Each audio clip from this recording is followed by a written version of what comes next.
অনিকেতের দুজন মায়ের সম্পর্কের নতুন মোড়। সম্পূর্ণ জানতে হলে ভিডিওতে একটি লাইক করে দেখতে থাকো। জি বাংলায় জমে উঠেছে কোন গোপনে মন মিশেছে ধারাবাহিকের গল্পে বর্তমানে যেটা দেখা যাচ্ছে, অনিকেত শ্যামলীকে সুস্থ করে বাড়ি ফিরিয়ে এনেছে। তার সঙ্গে সঙ্গে শ্যামলী অনিকেত মিলে অনুরাধা অর্থাৎ অনিকেতের আসল মা তাকে জোড়াবাড়িতে নিয়ে প্রবেশ করছে।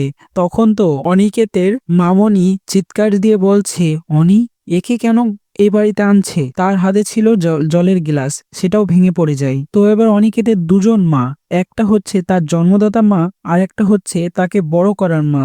দুজনকে সমানভাবে ভালোবাসতে হবে, না হলে দেখা যাবে নতুন নতুন ঝগড়া, নতুন নতুন কাহিনী দেখা যাবে ধারাবাহিকের গল্পে। মামনি নাকি মা, কাকে বেশি ভালোবাসবে? আর মামনি তো খুব কষ্ট পাবে এই বাড়িতে অনুরাধাকে এনেছে বলে। তবে সে যাই হোক, শ্যামলী হয়তো সম্পর্কের একটা নতুন মোড় ঘটাবে, হয়তো সম্পর্কটা ঠিক করার চেষ্টা করবে, কিছু না কিছু নিশ্চয়ই করবে নতুনত্ব। সেটা দেখতে বেশ ভালোই লাগবে।